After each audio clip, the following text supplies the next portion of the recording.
चलिए जी, अब कुछ पास्ट डेज़ की important current affairs and Pakistan affairs related developments देख लेते हैं। आज हमारे पास डेट है 11 सितंबर 2024 एंड हम पास्ट 6 डेज़ की इंपॉर्टेंट डेवलपमेंट्स को देख रहे होंगे।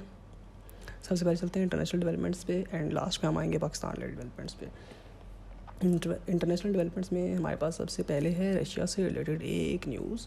एक ही है लेकिन काफ़ी कंक्रीट न्यूज़ है। जैसे कि आपको मैंने रिसेंट वीडियोस में बताया था कि यूएसए ने अपनी जो न्यूक्लियर डॉक्ट्राइन है उसको चेंज करके मज़ीद ऑफेंसिव कर दिया है। वैसे ही रशिया भी कह रहा है कि वो अपनी डॉक्ट्राइन को चेंज करके डेटरेंस के नाम पे मज़ीद ऑफेंसिव कर देगा। अब ऑफेंसिव कहाँ पे किया जा सकता है?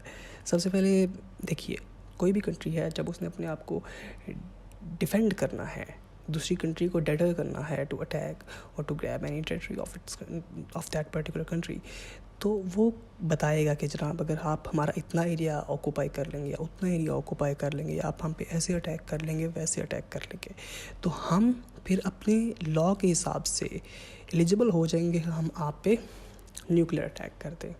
ठीक है, फिर उसमें वो बता सकता है कि हम फुल फ्लेज्ड न्यूक्लियर अटैक करेंगे या टैक्टिकल न्यूक्लियर अटैक करेंगे।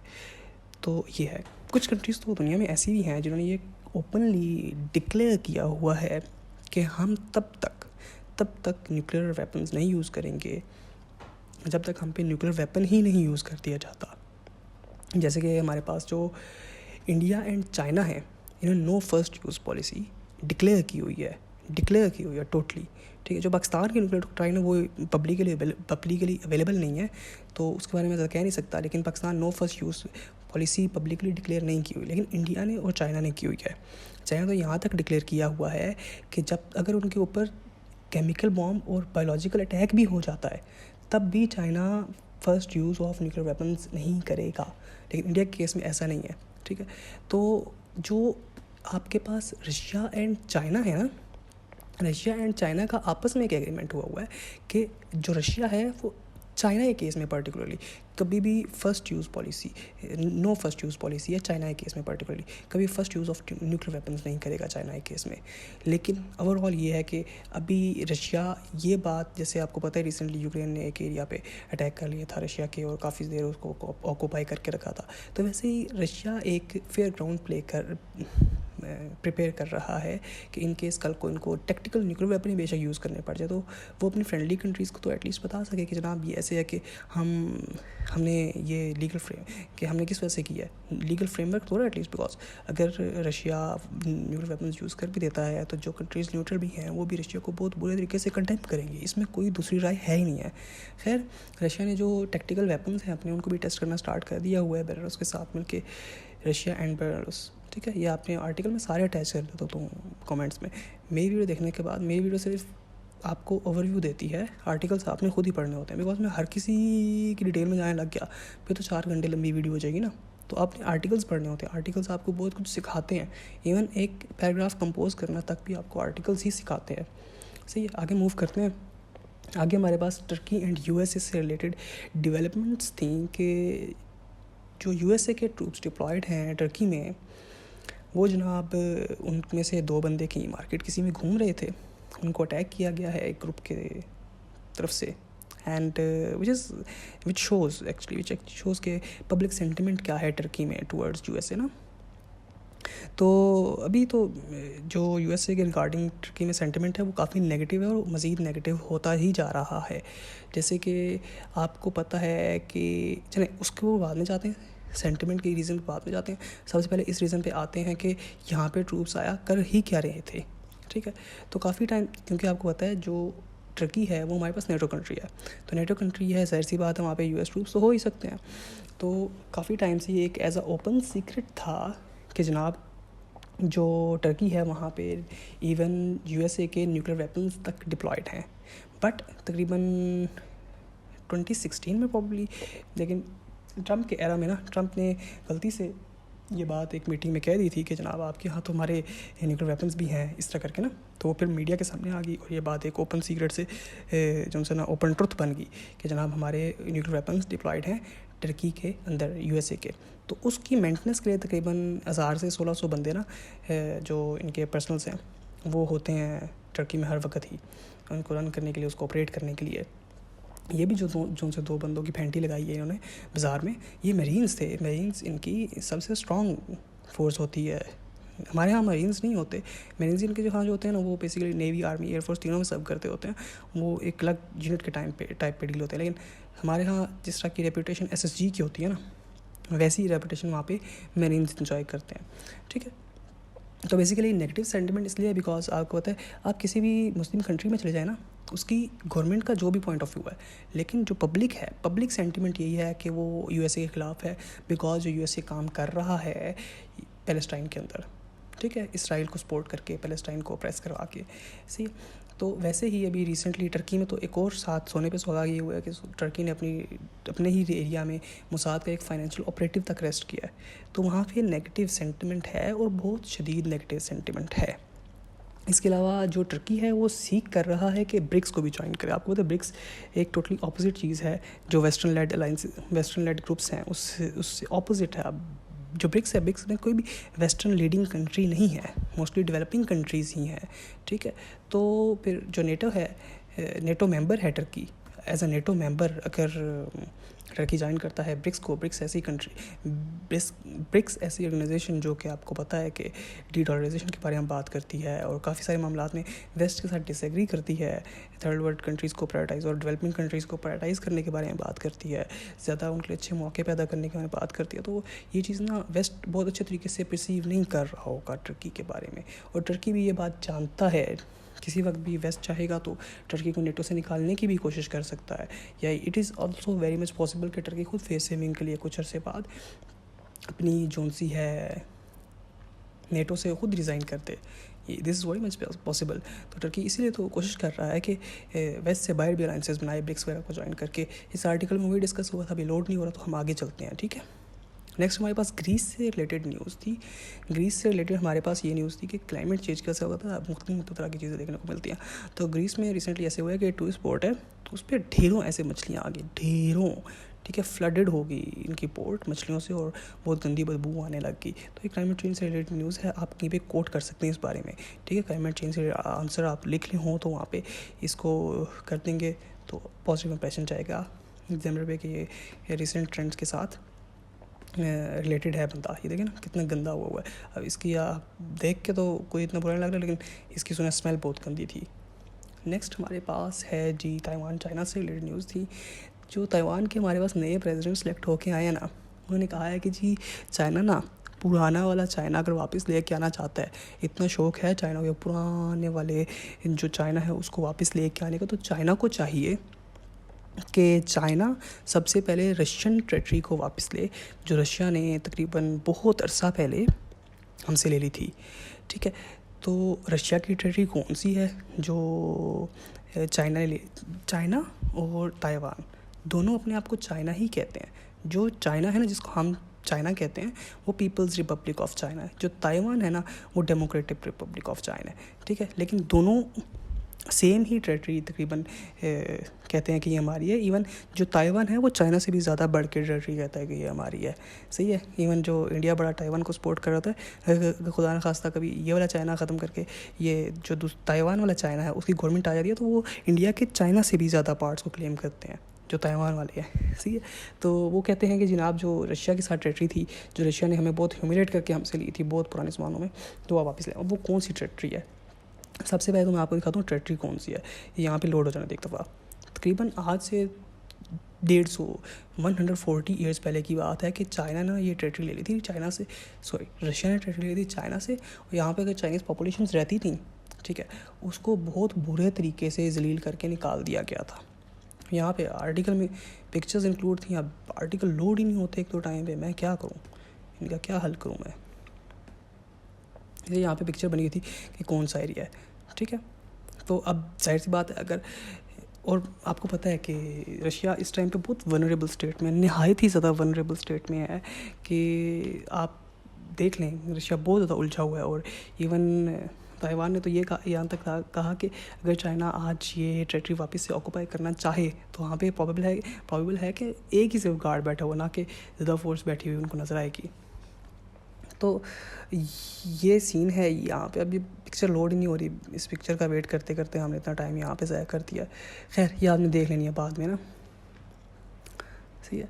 तो अगर मैं यहाँ पे बैठा हुआ हूँ, मुझे ये बात समझ आ रही है आर्टिकल से अपने जैसे टेलीग्राफ में, ठीक है, कि इससे अच्छा टाइम नहीं हो सकता चाइना के लिए अपनी टेरिटरी को वापस से ऑक्यूपाई करने के लिए, इनको ये बात समझ आ रही है, तो जाहिर सी बात है चाइना और पुतिन को ये समझ आ रही है ये बात।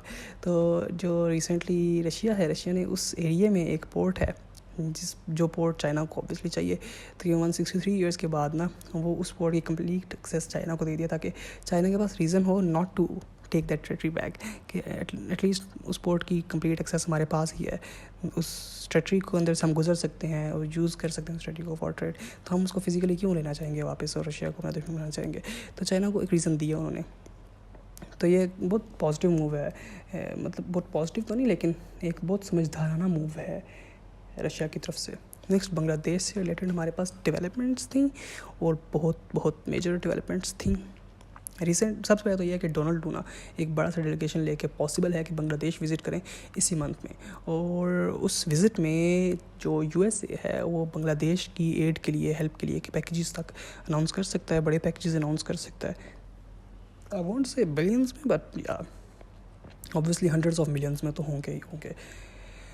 इसके अलावा आपको पता है बांग्लादेश में चूँकि हालात काफ़ी कशीदा है ना, तो बांग्लादेश के लोग बांग्लादेश से निकल के ऑब्वियसली जब किसी मुल्क में प्रॉब्लम्स होती हैं तो उसके लोग फ्ली करके साथ वाली कंट्री में जाने की कोशिश करते हैं। ऐसा होता है हमने कितने सारे अफ़गानिस्तान के लोगों को होस्ट किया हुआ है, इतनी ज़्यादा अफ़गान रिफ्यूजीज़ हमारे यहाँ रहते हैं, ठीक है, लेकिन अब हालात नॉर्मल हो गए तो हम उनको वापस करने का सोच रहे हैं। उस टाइम पे तो वो जब एंटर हुए आए हमारी तरफ, हमने कौन सा उन पर गोलियाँ चलाई, लेकिन इंडिया ये काम नहीं कर रहा, क्या नहीं दे रहा है, इंडिया उन पर गोलियाँ चला रहा है। लिटरली एक छोटी सी बच्ची क्रॉस करना चाह रही थी, बॉर्डर 13 ईयर्स ओल्ड है, इंडिया ने उस पर गोलियाँ चला के उसको मार दिया, ठीक है, या शहीद कर दिया, आप ये भी कह सकते हैं, which is a very brutal thing, ठीक है।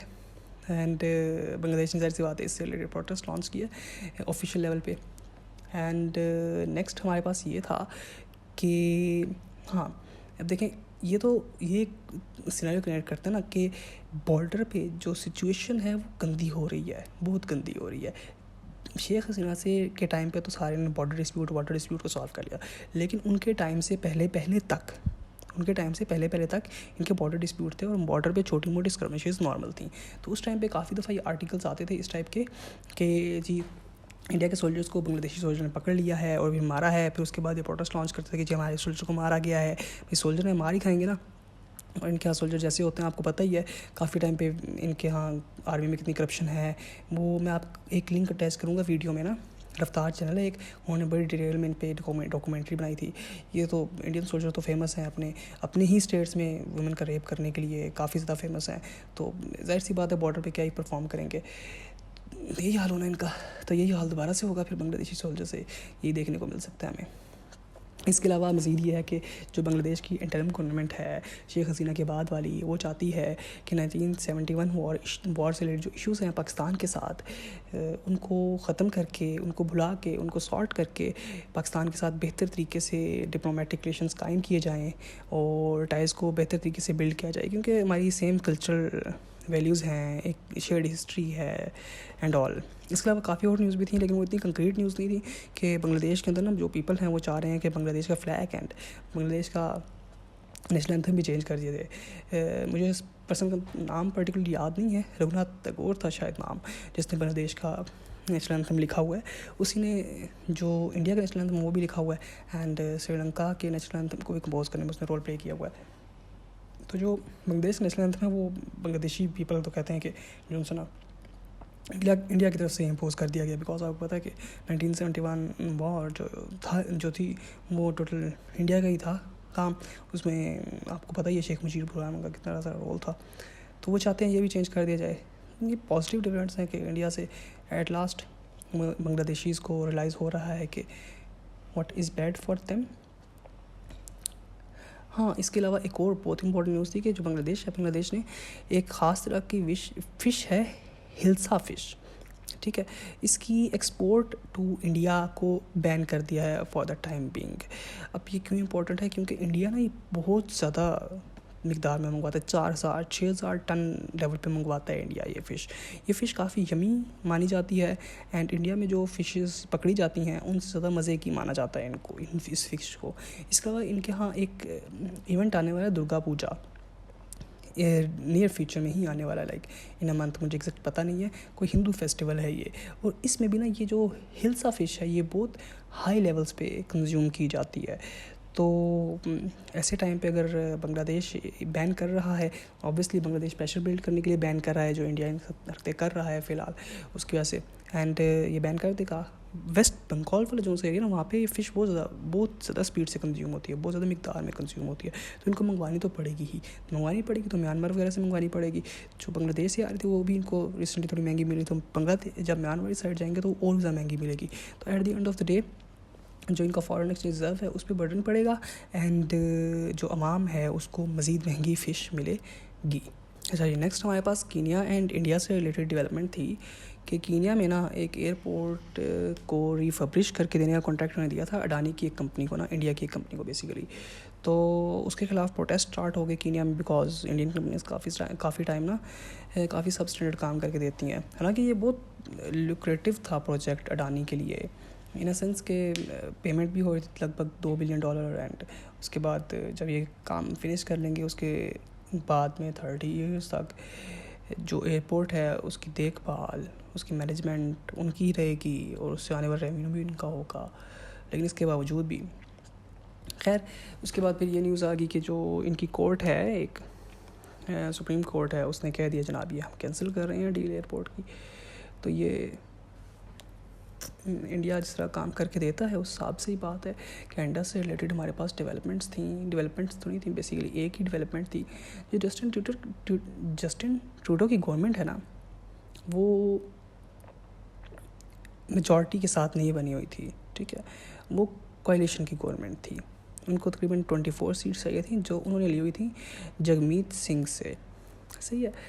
जैसे पाकिस्तान में भी इस टाइम पे ना कोalition गवर्नमेंट है, सही, कोई एक पार्टी इतनी सीट्स नहीं लेके आई जिससे वो एक कंप्लीट गवर्नमेंट फॉर्म कर सके, ठीक है, एक मेजॉरिटी के साथ गवर्नमेंट फॉर्म कर सके।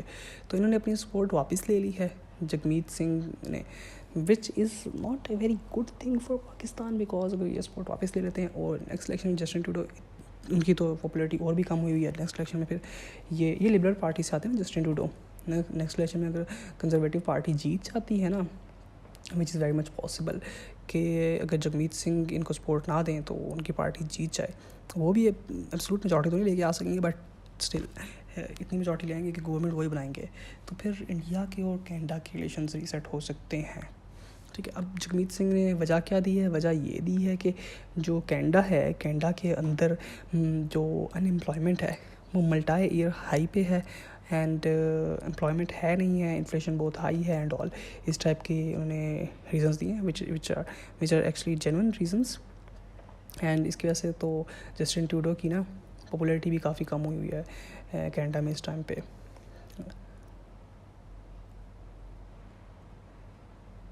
सी कंजर्वेटिव्स जो फंड रेजर्स हैं उसमें भी इनकी पार्टी को, जस्टिन ट्रूडो की पार्टी को काफ़ी बीट कर रहे हैं। तो it is very much possible conservatives की आ जाए अगर उनकी सपोर्ट वापस नहीं आती तो, which would not be in the positive light for Pakistan.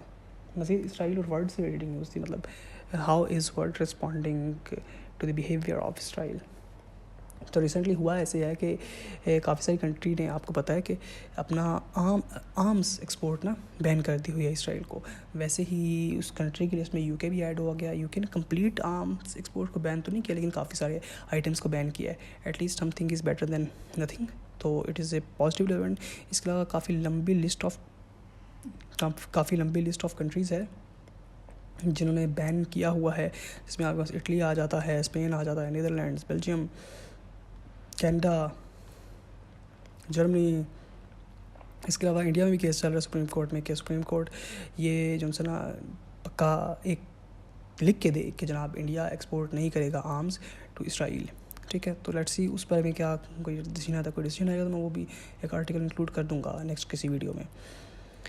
Next हमारे पास ये है कि हाँ, ये आपको पता है कि कुछ टाइम पहले यूएसए ने भी कहा था कि जी अगर इसी तरह से सिविलियंस को किल करता रहा इसराइल, तो हम भी इस बारे में सोचेंगे कि हम ना मज़ीद आर्म्स ना सेल करें इसराइल को। बट डिबेट्स के अलावा इन्होंने कुछ किया नहीं था। नेक्स्ट हमारे पास क्या है? हाँ, अब इसके रीज़न्स क्या हैं? रीज़न्स इसकी ये हैं कि देखिए, रिसेंटली ना नेतन्याहू ने एक प्रेजेंटेशन दी कि इन्होंने हमास में जो कारनामा किया है उसमें कितना खर्चा हुआ है, क्या इनकी इनपुट थी, कैसे इन्होंने अटैक किया एंड ऑल। तो ज़ाहिर सी बात है, नॉर्मल सी बात है, ये हो रहा है, काफ़ी दिन से हम सुन रहे हैं, इसमें कोई नई बात नहीं। बट मामला तब ख़राब हुआ जब इन्होंने जूम आउट करके वही तस्वीर दिखाई। ये देखिए, जब जूम आउट करके वो तस्वीर देखते हैं तो यहाँ पे गाज़ा है, यहाँ पे वेस्ट बैंक होना चाहिए ना, वो गायब है। ठीक है, वेस्ट बैंक गायब है। दैट मीन्स कि ये प्लान कर रहे हैं कि गाज़ा में काम ख़त्म करने का, तो वेस्ट बैंक में भी कुछ ऐसा ही करेंगे कि वेस्ट बैंक पूरा का पूरा इसराइल का ही पार्ट बन जाए। तो उस वजह से फिर और भी काफ़ी सारी कंट्रीज़ बहुत ज़्यादा कंसर्न हो गई हैं इस मामलात को लेके। ठीक है, नेक्स्ट हमारे पास क्या है? हाँ, उसमें नेतन्याहू ने ज़ाहिर सी बात है रिएक्ट तो करना ही था। जो यूके ने कारनामा किया है, यूके ने बहुत अच्छा काम किया है कि आर्म्स एक्सपोर्ट को बैन किया है, लिमिटेड ही बैन किया, लेकिन किया तो है ना। उसने यूके के इस एक्ट को शेमफुल कहा है और कहा है कि आप जनाब हमें सप्लाई करें वेपन्स या ना सप्लाई करें, we are still gonna win. Medical से रिलेटेड एक न्यूज़ थी कि जी इंडिया में एक कंपनी है, उस कंपनी ने ड्रॉप्स बनाए हैं जो आपको पता है 40 ईयर्स के बाद ना करीब की नज़र बुज़ुर्गों की ना वीक हो जाती है। तो आप वो जो उनसे ना ड्रॉप्स डालेंगे, उसके बाद आपकी करीब नज़र ठीक हो जाएगी, वो ठीक रहेगी लाइक 6 आवर्स। ठीक है, तो इस वजह से आप अपनी ज़िंदगी को मोर फुलफिलिंग वे में जी सकेंगे और एंको के बगैर भी जी सकेंगे। सही है, तो ये जो बड़ी एज में करीब की चीज़ें पढ़ना थोड़ा मुश्किल हो जाता है, इसका प्रॉपर नाम है, इसे प्रेसबायोपिया कहते हैं। मैं इनका इंक्लूड कर दूँ। इंडिया से रिलेटेड मज़ीद डेवलपमेंट्स भी थी, मज़ीद डेवलपमेंट्स का एक इंडिया में प्रोटेस्ट आपको पता है हर वक्त चल ही रहे होते हैं। वो सेबी के चीफ के खिलाफ भी प्रोटेस्ट हो रहा है, मणिपुर में वायलेंस हो रहा है बहुत शदीद किस्म का। वो रोज़मर्रा की चीज़ें ना इंडिया की वो इंक्लूड की, जो थोड़ी सी मुझे ज़्यादा इंपॉर्टेंट लगी वो इंक्लूड किया मैंने यहाँ पे। तो इंडिया ने रिसेंटली अग्नि 4 का टेस्ट किया है, जिसकी रेंज इंडिया कहता है 4000 किलोमीटर है, लेकिन एलिजिडली इसकी रेंज इससे भी ज़्यादा है। सही है, तो इन्होंने टेस्ट किया है चाइना को शो करने के लिए और पाकिस्तान को शो करने के लिए अपनी माइट, लेकिन बेसिकली ना ये यूएन के रूल्स के ख़िलाफ़ है इतने लंबे रेंज के वेपन्स बनाना। जब पाकिस्तान भी टेस्ट करता है इतने लंबे रेंज के, तो यूएन को तरथली मच जाती है, जनाब अब क्यों कर रहे हैं टेस्ट ये वो। अब यूएन के ऐसे कौन से रूल्स हैं?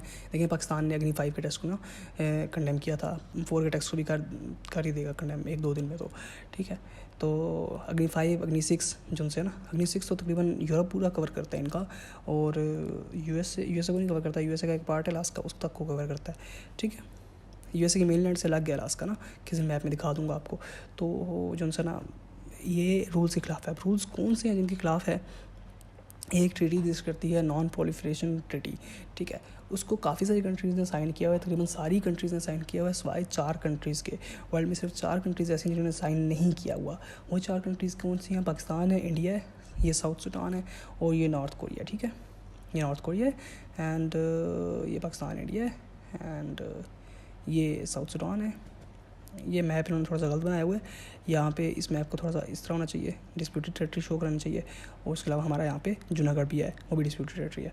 सही है, नेक्स्ट हमारे पास यही से एक डेवलपमेंट थी कि जिनसे EU है, UK है एंड अमेरिका है, उन्होंने पहला AI ट्रीटी को साइन किया है। इसमें रूल्स एंड रेगुलेशन के बारे में डिस्कशन की गई है, AI के बारे में और कोऑपरेशन के बारे में डिस्कशन की गई है। पाकिस्तान से रिलेटेड हमारे पास काफ़ी सारी डेवलपमेंट्स थी। पाकिस्तान में रिसेंटली खुलासा हुआ है, काफ़ी टाइम से पाकिस्तान एक्सप्लोर कर रहा है अपना एरिया, जो एक्सक्लूसिव इकोनॉमिक जोन है या कॉन्टिनेंटल शेल्फ है जो हमारा, उसको एक्सप्लोर कर रहा है पाकिस्तान। इन केस के अगर हमें वहाँ पे कोई नेचुरल रिसोर्सेज मिल जाते हैं, तो एलिजिडली हमें नेचुरल रिसोर्सेज मिल गए हैं। ठीक है, नेचुरल रिसोर्स मिल तो गए हैं, लेकिन अब आर्टिकल बड़े ज़बरदस्त वजह चल गए हैं, इतने नेचुरल रिसोर्सेज मिल गए हैं कि उससे वो हमारी डेस्टिनी चेंज कर सकते हैं and all. But they won't change our destiny, because natural resource अगर मिल भी जाएँ और वो उस लेवल पे मिल भी जाएँ जिस लेवल पे आप एज्यूम कर रहे हैं, तो उसके बाद भी वो डेस्टिनी को चेंज नहीं करते। आपके पास वेनेजुएला की एग्जांपल आपके सामने है। वेनेजुएला के पास दुनिया के सबसे ज़्यादा बड़े ऑयल रिसोर्स हैं, लेकिन उनकी हालात ऐसी हैं आपको पता है कैसे हैं, ठीक है। बेसिकली ये इसको इकोनॉमिक्स एक टर्म देते हैं डच डिजीज़, कि जब नेचुरल रिसोर्स एक कंट्री के पास ज़्यादा होते हैं ना तो उसका इकोनॉमिकली पुअर परफॉर्म करने के चांसेस और भी ज़्यादा बढ़ जाते हैं। खैर अभी तो ये कंफर्म नहीं हुआ कि ये वैसे हैं या नहीं है, बिकॉज ना जब नेचुरल रिसोर्स एकदम मिल जाते हैं, अब ये कंफर्म हो गया वहाँ पे हैं, लेकिन उसके बाद ना उस एरिया को चेक किया जाता है, ठीक है, एनालाइज़ किया जाता है कि वो कितने डीप हैं, वहाँ तक डीप जाना हमारे लिए पॉसिबल भी है या नहीं है। आया अगर हमारे लिए पॉसिबल है तो वो कॉस्ट इफेक्टिव भी होगा वहाँ से हम एक्सट्रैक्ट करके नेचुरल रिसोर्स को यूज़ करें, बिकॉज इन केस वहाँ से अगर जो नेचुरल रिसोर्स पर डे में हम एक्सट्रैक्ट कर सकते हैं वो $10 के हैं और उनको एक्सट्रैक्ट करने की कॉस्ट जो आ रही है हमारे पास $12 आ रही है, तो उसको एक्सट्रैक्ट करने तो बेवकूफ़ी होगी ना, सही है। तो जिनसे ना वो ये चीज़ भी देखी जाती है एंड ऑल, इस तरह सारी चीज़ें देखी जाती हैं। हमारे पास इक्विपमेंट है तो हम किस कंपनीज़ के साथ वो एग्रीमेंट कर सकते हैं कि हमें एक्सट्रैक्ट करके दे दें, बाय कंपनी के साथ करना एंड वो सब कुछ देखा जाता है, उस सब पर ये चीज़ फाइनल किया जाती है। अब ज़ाहिर सी बात है एक्सट्रैक्ट करना है, कैसे करना है, उसके बारे में एस्टिमेट लगाना एंड ऑल, वो पैसे चार्ज करती है। उसके बारे में फंडिंग का भी इंतजाम हो गया है। SIFC ने ये बात कंफर्म की है, तकरीबन $5 बिलियन की फंडिंग उनको पार्टनर्स ने प्लेज कर दी हुई है। यहाँ पे मैंने आर्टिकल किया हुआ है, ये देखें, $5 बिलियन मेरा कर्सर तक आपको नज़र आ रहा है, ठीक है। नेक्स्ट चलते हैं हमारे पास, हाँ, in case everything goes good और वहाँ से हम उसी लेवल पे ऑयल एक्सट्रैक्ट करना स्टार्ट कर देते हैं और यूज़ करना स्टार्ट कर देते हैं, हमारी डोमेस्टिक नीड्स पूरी करता है, फिर हम सेल करना स्टार्ट करते हैं। उसमें से रेवेन्यू आएगा ना वो 40% सीधेगा सऊदीया का होगा, क्योंकि सऊदीया के अरामको ने पाकिस्तान की ऑयल एंड गैस कंपनी के 40% स्टेक्स को तो एक्वायर किया हुआ है। इसके अलावा UAE ने भी कुछ स्टेक्स को एक्वायर किया हुआ है, तो ये भी बीच में कैच होगा, सही है। बाकी आपको पता है हमारे यहाँ जो एडमिनिस्ट्रेशन है वो किस तरह की कोताहियाँ कर देती है। रेकोडिक में उन्होंने क्या किया था एंड ऑल, रेकोडिक की डीलिंग में वो ठेका दे दिया, फिर उसके बाद वो केस किया, उसकी इन्होंने कंपनसेशन पे की एंड ऑल। उसके बाद पाकिस्तान से रिलेटेड एक न्यूज़ थी कि जूनागढ़ पे पाकिस्तान ने एक कमेंट पास किया कि इट्स एन अनफिनिश्ड एजेंडा। आपको पता है जूनागढ़ के जो लीडर थे ना उन्होंने असीड किया था जूनागढ़ पाकिस्तान को, लेकिन इंडिया ने उस पर इलीगली ऑक्यूपाई किया, सही है। तो ये आपको पता होना चाहिए जूनागढ़ का इशू ना काफ़ी सारे पाकिस्तानी को पता नहीं होता, which is bad thing being a Pakistani.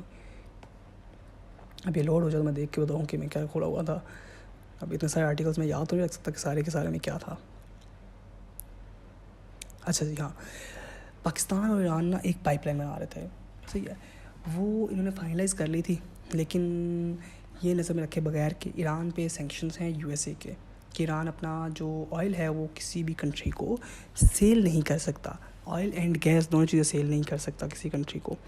उसकी हिस्ट्री है बहुत लंबी, ठीक है, रज़ा शाह पहलवी से स्टार्ट होती है वो हिस्ट्री एंड ऑल, तो उसमें जाने का फ़िलहाल टाइम नहीं है अभी के लिए। इतना समझे कि सैंक्शंस हैं और सेल नहीं कर सकता, ठीक है। तो उस वजह से USA के प्रेशर में, इन्वेस्टर कंट्रीज़ के प्रेशर में, पाकिस्तान ने जो अपनी साइड की पाइपलाइन है ना ग्वादर तक बिल्ड करनी थी ईरान से, पाकिस्तान को बिल्ड नहीं की, लेकिन ईरान वाली साइड की उन्होंने बिल्ड कर दी, ठीक है। अब ये एग्रीमेंट तो हो गया ना, ठीक है, पाकिस्तान ने अपनी साइड का काम पूरा नहीं किया, तो ईरान कह रहा है कि जनाब अगर आपने काम नहीं पूरा किया तो हम इसे लेके जाएंगे ICJ में, वहाँ पे आपको सू करेंगे, ठीक है, और आपसे हम डिमांड करेंगे, क्या कहते हैं उसे, कंपनसेशन डिमांड करेंगे, तकरीबन $18 बिलियन की कंपनसेशन हम आपसे डिमांड करेंगे। पाकिस्तान ने तो इस साइड में बिल्कुल काम नहीं किया हुआ, इतना कम काम किया हुआ है कि काफ़ी सारे एरियाज़ में तो पाकिस्तान ने इस रिलेटेड लैंड तक भी एक्वायर नहीं की हुई, ठीक है। तो ये अगर ये बन जाती है पाइपलाइन तो पाकिस्तान की एनर्जी सिक्योरिटी के लिए ये बहुत इंपॉर्टेंट चीज़ होगी और पाकिस्तान की एनर्जी सिक्योरिटी को बूस्ट करेगी, हमें बहुत चीप पड़ेगी यहाँ से आने वाली गैस एंड ऑब्वियसली हम इसको एक्सपेंड करके पेट्रोलियम मसनूआत तक भी लेके जा सकते हैं। जो हमारे पास गैस है सुई में भी, वो भी सुना है कि काफ़ी सारी ना, सुना क्या है, लेजिटिमेट रिपोर्ट्स हैं कि वो भी ना ख़त्म होने के कगार पर है। इन सेंस इतनी काम है कि आपको पता है काफ़ी सारे एरियाज़ में जहाँ पे पहले गैस सप्लाई की जाती थी वहाँ पे अब बहुत लिमिटेड गैस सप्लाई की जाती है।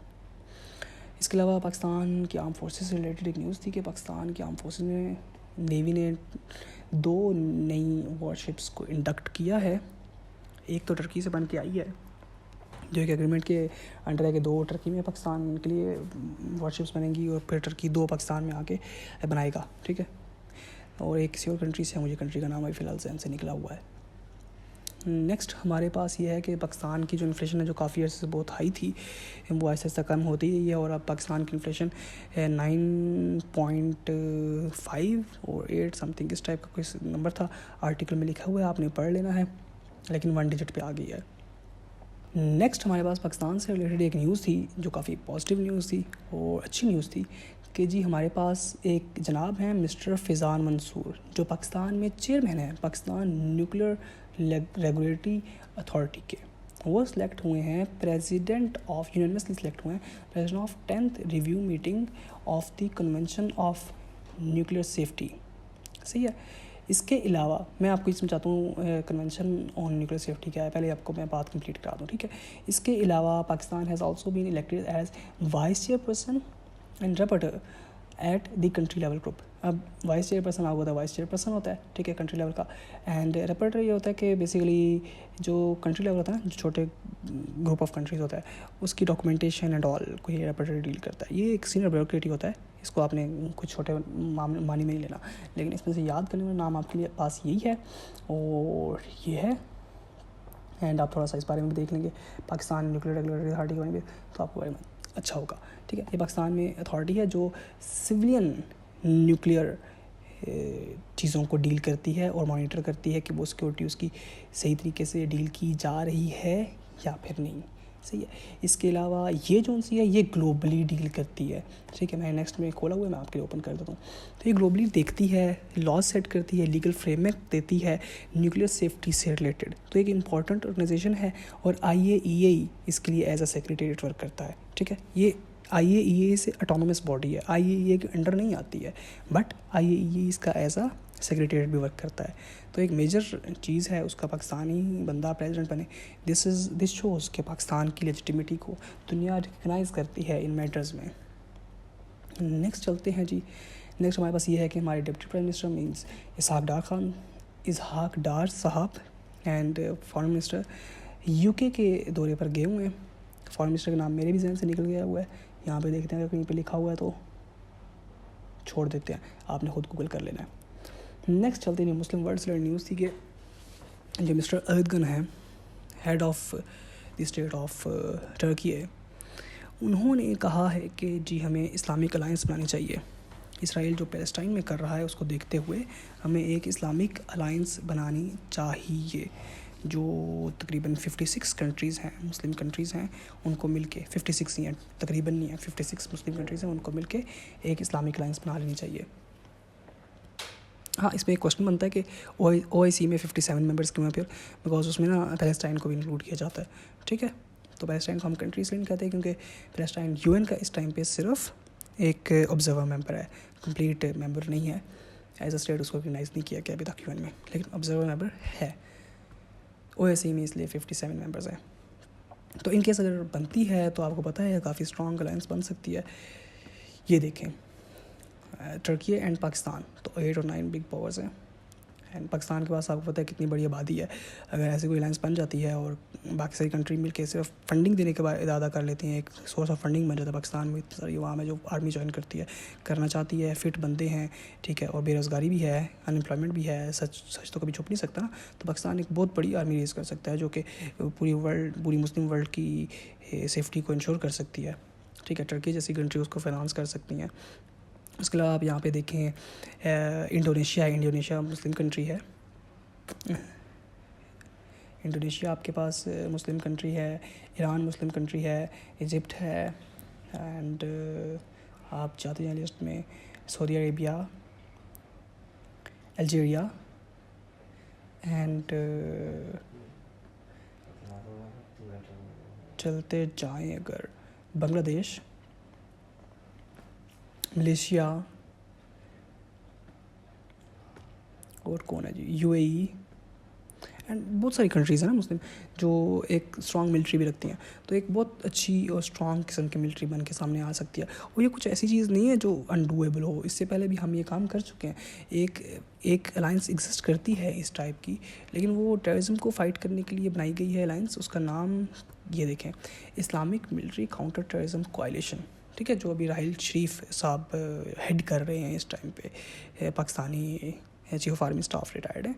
तो इस टाइप की ऑर्गेनाइजेशन हम पहले बना चुके हैं, तो इट्स नॉट समथिंग जो अचीवेबल नहीं है। तो इस बारे में कोई अपडेट आएगी मैं आपके लिए किसी वीडियो में इंक्लूड कर दूँगा, सही है। नेक्स्ट हमारे पास यूएसए से रिलेटेड न्यूज़ थी कि जो डोनाल्ड ट्रम्प ने इरशाद फरमाया है कि अगर ना कोई कंट्री डॉलर से दूर जाती है तो वो अगर यूएसए को कुछ एक्सपोर्ट करना चाहेगी तो हम उस पर 100% टैरिफ लगा देंगे, जो कि पाकिस्तान या इंडिया जैसी कंट्रीज़ के लिए कंसर्निंग होगा, बिकॉज पाकिस्तान काफ़ी सारा अपना जो फॉरेन एक्सचेंज रिजर्व है ना वो अर्न करता है यूएसए में एक्सपोर्ट करके। यूएसए काफ़ी सारी कंट्रीज़ के लिए ऐसी कंट्री है कि ट्रेड डेफिसिट उनका यूएसए में नहीं होता, ट्रेड डेफिसिट नहीं होता यूएसए की ट्रेड के साथ, बल्कि ट्रेड सरप्लस में होते हैं। पाकिस्तान भी यूएसए से इंपोर्ट कम करता है, एक्सपोर्ट ज़्यादा करता है। इंडिया भी इंपोर्ट कम करता है, एक्सपोर्ट ज़्यादा करता है, ठीक है। तो यूएसए की मार्केट कोई कंट्री भी इतना इजीली छोड़ने के बारे में सोच नहीं सकती है। That's all for the day and